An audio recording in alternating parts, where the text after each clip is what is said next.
ಕೇಳ ಬಯಸ್ತೀನಿ ಸಭಾಧ್ಯಕ್ಷರೇ. ಮಾನ್ಯ ಅಧ್ಯಕ್ಷರ ಉತ್ತರಗಳನ್ನು ಒದಗಿಸಲಾಗಿದೆ. ಅಧ್ಯಕ್ಷರೇ ಉತ್ತರವನ್ನು ಒದಗಿಸಿದ್ದಾರೆ. ನಮ್ಮ ದಕ್ಷಿಣ ಕನ್ನಡ ಜಿಲ್ಲೆಯಲ್ಲಿ ಯಾವುದೇ ಕೋವಿ ಪರವಾನಗಿ ಏನಿದೆ ಅದನ್ನು ಈಗ ನವೀಕರಣ ಮಾಡ್ತಾ ಇಲ್ಲ ಸಭಾಧ್ಯಕ್ಷರೇ. ಪ್ರಾಣಿಗಳನ್ನು, ಕೃಷಿಗೆ ಹಾನಿ ಮಾಡುವಂಥ ಪ್ರಾಣಿಗಳನ್ನು ಹೆದರಿಸುವ ಸಂಬಂಧವಾಗಿ ಸರ್ಕಾರದ ನಿಯಮ ಮತ್ತು ನಿಬಂಧನೆಗಳನ್ನು ಅಳವಡಿಸಿ ಕೃಷಿಕರಿಗೆ ನೀಡುತ್ತಿದ್ದ ಕೋವಿಯ ಪರವಾನಗಿಯನ್ನು ನವೀಕರಿಸದಿರಲು ಕಾರಣಗಳೇನು ಅಂತ ಕೇಳಿದ್ದೀನಿ ಸಭಾಧ್ಯಕ್ಷರೇ. ಅದಕ್ಕೆ ಅಡ್ಡಗೋಡೆಯಲ್ಲಿ ದೀಪ ಇಟ್ಟಾಗೆ ಉತ್ತರ ಬಂದಿದೆ ಸಭಾಧ್ಯಕ್ಷರೇ. ನಾನು ಹೇಳುವಂಥದ್ದು, ದಕ್ಷಿಣ ಕನ್ನಡ ಜಿಲ್ಲೆಯಲ್ಲಿ ಯಾವುದೇ ಕೋವಿ ಪರವಾನಗಿಗಳನ್ನು ನವೀಕರಣ ಮಾಡ್ತಾ ಇಲ್ಲ ಸಭಾಧ್ಯಕ್ಷರೇ. ನಾವು ಕೋವಿಗಳನ್ನು ಯಾಕೆ ಇಟ್ಕೊಂಡಿದ್ದೀವಿ ಅಂತ ಹೇಳಿದ್ರೆ, ಈಗ ಮಂಗ ಕೂಡ ನೀವು ಆರ್ಟಿಫಿಷಿಯಲ್ ಗನ್ ತಗೊಂಡು ಹೋದರೆ ಹೆದರುವುದಿಲ್ಲ ಸಭಾಧ್ಯಕ್ಷರೇ, ನಮ್ಮನ್ನೇ ಮಂಗ ಮಾಡ್ತದೆ. ಅಂಥ ಪರಿಸ್ಥಿತಿಯಲ್ಲಿ ಕಾಡು ಹಂದಿ, ಮಂಗಗಳು ಒಂದು ಎಳ್ನೀರು ಬೊಂಡ ಅಂತ ಏನು ಹೇಳ್ತೀವಿ ನಮ್ಮ ದಕ್ಷಿಣ ಕನ್ನಡ ಜಿಲ್ಲೆಯಲ್ಲಿ, ಒಂದು ಇಷ್ಟು ದೊಡ್ಡದಾಗಲಿಕ್ಕೆ ಬಿಡುವುದಿಲ್ಲ ಸಭಾಧ್ಯಕ್ಷರೇ. ಕಾಡು ಹಂದಿಗಳ ಕಾಟ ಅಂತ ಹೇಳಿದ್ರೆ ಒಂದು ಬಾಳೆ ಗಿಡ ಯಾವುದನ್ನು ಕೂಡ ಅಲ್ಲಿ ಇಡೋಕೆ ಬಿಡೋದಿಲ್ಲ. ಆನೆಗಳ ಹಾವಳಿಯಿಂದ ನಿಮಗೆ ಗೊತ್ತಿದೆ ಸಭಾಧ್ಯಕ್ಷರೇ, 3 ಜನ ಸತ್ತು ಹೋಗಿದ್ದಾರೆ. ಈಗ ನಮ್ಮ ಸುಳ್ಯ ಮತ್ತು ದಕ್ಷಿಣ ಕನ್ನಡ ಜಿಲ್ಲೆಯಲ್ಲಿ 3 ಜನ ಸತ್ತು ಹೋಗಿದ್ದಾರೆ. ಏನು ಪಾತ್ರೊಂದು ಉಂತಲೇ ಪುಂಜ ಸಭಾಧ್ಯಕ್ಷರು, ಈ ಥರ ಪ್ರಾಬ್ಲಮ್ ಇದೆ. ಯಾವುದನ್ನು ಎಲ್ಲ ಕಡೆ ನಮ್ಮ ಪೊಲೀಸ್ ಸ್ಟೇಷನ್ ಇಂದ ಅದನ್ನೆಲ್ಲ ರೆಕಮೆಂಡ್ ಮಾಡಿ ಕಳಿಸಿದಂಥದ್ದನ್ನು ಒಂದೂ ಕೂಡ ನವೀಕರಣ ಮಾಡುವಂಥ ಪ್ರಶ್ನೆಗಳಿಲ್ಲ. ಈಗ ಬೈ ಚಾನ್ಸು ತಂದೆ ಅವರಿಗೆ ಪ್ರಾಯ ಆಗಿದ್ರೆ ಅದನ್ನು ಮಗನ ಹೆಸರಲ್ಲಿ ವರ್ಗಾವಣೆ ಮಾಡುವಂಥ ಕೆಲಸಗಳು ಆಗಬೇಕು. ಅದಕ್ಕೂ ಕೂಡ ಅನುಮತಿಯನ್ನು ಕೊಡ್ತಾ ಇಲ್ಲ. ತಂದೆಯ ಹೆಸರಲ್ಲೇ ನವೀಕರಣ ಮಾಡಿದರೆ ನಮ್ಮ ಪೊಲೀಸ್ ಅಧಿಕಾರಿ ಅವರು, ಸೂಪರಿಂಟೆಂಡೆಂಟ್ ಆಫ್ ಪೊಲೀಸ್ ಏನು ಹೇಳ್ತಾರೆ ಅಂತ ಹೇಳಿದ್ರೆ, ನಿಮ್ಮ ಕೃಷಿ ಜಾಗಕ್ಕೆ ಪ್ರಾಣಿಗಳು ಬಂದಿರಬೇಕು, ಪ್ರಾಣಿಗಳು ಬಂದು ಹಾನಿ ಮಾಡಿರಬೇಕು, ಹಾನಿ ಮಾಡಿದ ನಂತರ ನೀವು ಅರಣ್ಯ ಇಲಾಖೆಯಿಂದ ಅದಕ್ಕೆ ಪರಿಹಾರ ಸಿಕ್ಕಿದ್ರೆ ಅದನ್ನು ನಾನು ರಿನ್ಯೂವಲ್ ಮಾಡ್ತೀನಿ ಅಂತ ಹೇಳಿದೆ. ಹಾಗಾದ್ರೆ ನಾವು ಪ್ರಾಣಿಗಳನ್ನು ತಂದು ಬಿಡಬೇಕಾ? ಅಲ್ಲ, ಇನ್ನೊಂದು ನಾನು ಪ್ರಶ್ನೆ ಕೇಳುವಂಥ ಸಭಾಧ್ಯಕ್ಷ ನಿಮ್ಮ ಮೂಲಕ, ಈ ಕೋವಿ ಅಂದ್ರೆ ಒಂದು ಕಟ್ಟಿಗೆ ತರ ಇಷ್ಟಿಷ್ಟು ದೊಡ್ಡದು ಇರ್ತದೆ, ಪೊಲೀಸ್ ಸ್ಟೇಷನ್ ಅಲ್ಲಿ ಇಡುವಂತ ಕೆಲಸ ಮಾಡುವುದಿಲ್ಲ ಅಲ್ಲ. ಏನೋ ಅಲ್ಲಿ ಒಂದು ಡೆಪಾಸಿಟ್ ಇರುವಂತ ಒಂದು ಅಂಗಡಿ ಇದೆ, ಆ ಅಂಗಡಿಯಲ್ಲಿ ಸುಮಾರು 400-500 ಕೋವಿ ಇಟ್ಟು ಎಲ್ಲ ಫುಲ್ ಆಗಿದೆ, ಅವರು ತಗೊಳ್ಳುವುದಿಲ್ಲ. ನಾವು ಡೆಪಾಸಿಟ್ ಇದ್ರೆ ಅದಕ್ಕೆ ದುಡ್ಡು ಕಟ್ಟಬೇಕು.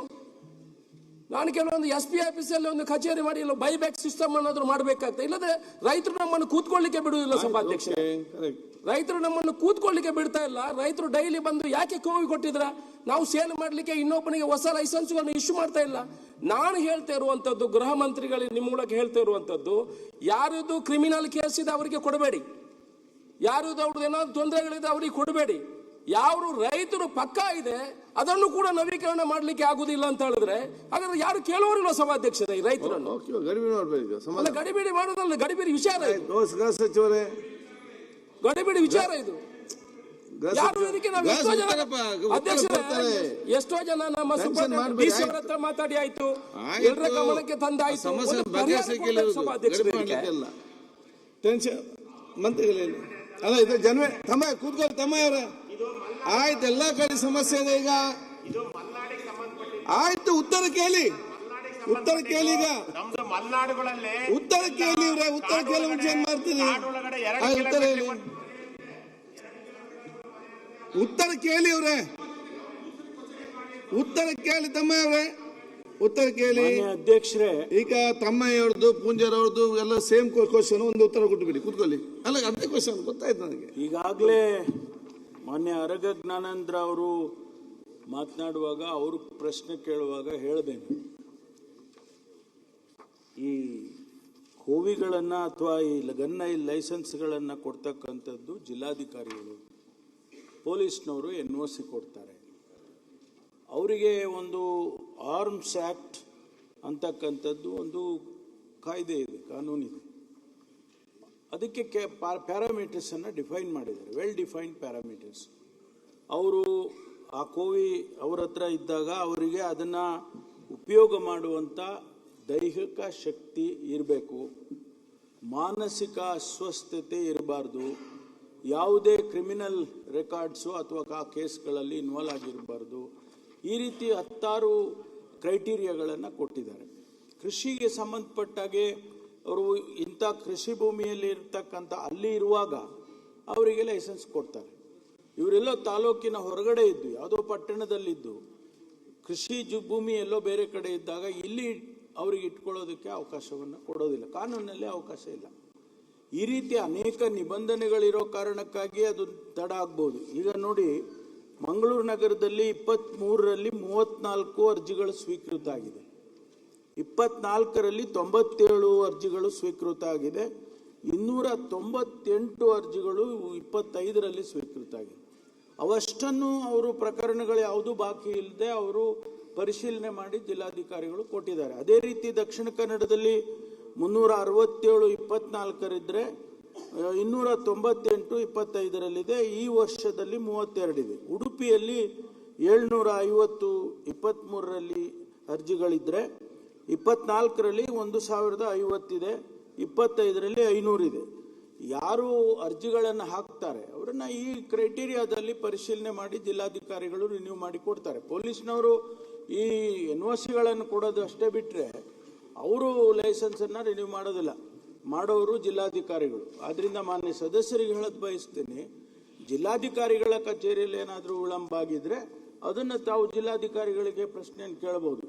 ಆದರೆ ನಮ್ಮ ಪೊಲೀಸ್ ಇಲಾಖೆ ವತಿಯಿಂದ ಯಾವುದೇ ಪ್ರಕರಣಗಳು ಅರ್ಜಿಗಳು ಬಾಕಿ ಇಲ್ಲ ಅಂತಕ್ಕಂಥದ್ದನ್ನ ಅವರ ಗಮನಕ್ಕೆ ತರೋದಕ್ಕೆ ಬಯಸ್ತೇನೆ. ಅಧ್ಯಕ್ಷರೇ, as per the arm act 1959 ಪ್ರಕಾರ ಒಬ್ಬ 2 ಕೋವಿ ಹೊಂದಲಿಕ್ಕೆ ಅವಕಾಶ ಇದೆ ಸಭಾಧ್ಯಕ್ಷರೇ. ಮೊದಲು 3 ಇತ್ತು, ಈಗ ಕೇಂದ್ರ ಸರ್ಕಾರ 2 ಮಾಡಬೇಕಂತ 2 ಹೊಂದಲಿಕ್ಕೆ ರೆಡಿ. ನಾನು ಮಾನ್ಯ ಗೃಹ ಮಂತ್ರಿ ಅವರು ಹೇಳಿದಾಗೆ ನಾವು ಇಲ್ಲಿಂದ ರೆಕಮೆಂಡೇಶನ್, ನಾನು ಕೇಳ್ತಾ ಇರೋದು ಅವ್ರಿಗೆ ಏನಾದರೂ ಹೊರಗಡೆ ಇದ್ರೆ ಕೊಡಿ ಅಂತ ಹೇಳ್ತಾ ಇಲ್ಲ.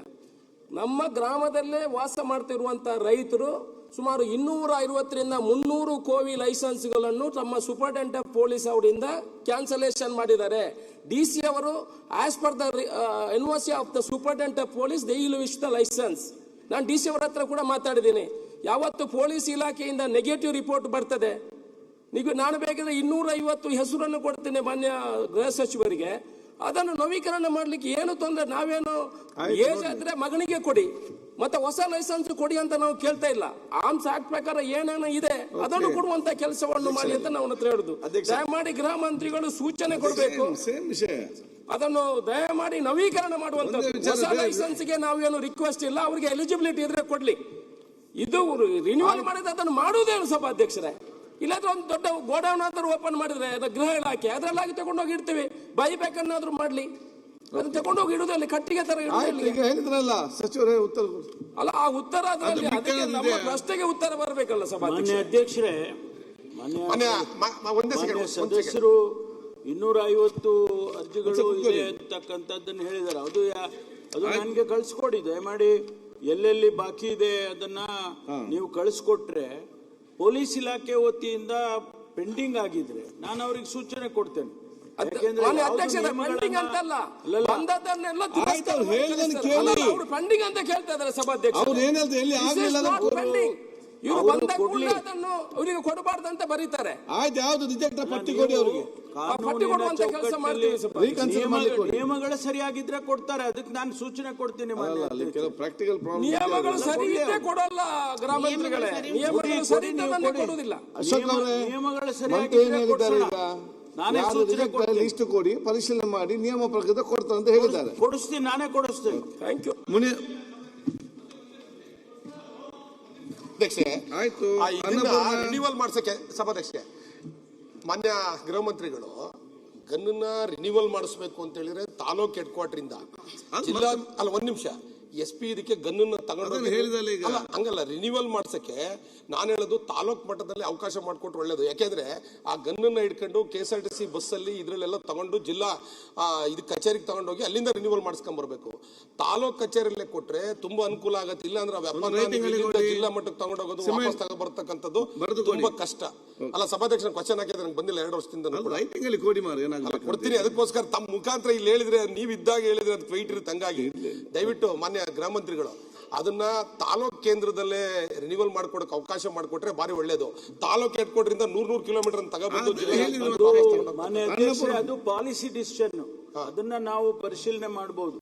ಯಾಕೆಂದ್ರೆ ತಮ್ಗೆ ಅಷ್ಟೇ ಅಲ್ಲ, ಇಡೀ ರಾಜ್ಯದಲ್ಲಿ ತಾಲೂಕು ಮಟ್ಟದಿಂದ ಕೊಡಬೇಕು ರಿನ್ಯೂವಲ್ ಮಾಡಿ ಅಂತೇಳಿ, ಮತ್ತೆ ಯಾರಿಗೆ ಅಧಿಕಾರ ಕೊಡಬೇಕು ಪ್ರಶ್ನೆ ಬರ್ತದೆ. ಯಾಕಂದ್ರೆ ಅಲ್ಲಿ ಜಿಲ್ಲಾಧಿಕಾರಿಗಳು ರಿನ್ಯೂ ಮಾಡ್ತಾರೆ. ಹೌದು. ಇಲ್ಲಿ ತಾಲೂಕು ಮಟ್ಟದಲ್ಲಿ ಯಾರು, ಆಗ ತಾಲೂಕು ಮ್ಯಾಜಿಸ್ಟ್ರೇಟ್ಗೆ ಅಧಿಕಾರ ಕೊಡ್ಬೇಕು. It's A policy decision. Annapurna ಸನ್ಮಾನ್ಯ ಸನ್ಮಾನ್ಯ ಸಭಾಧ್ಯಕ್ಷರೇ,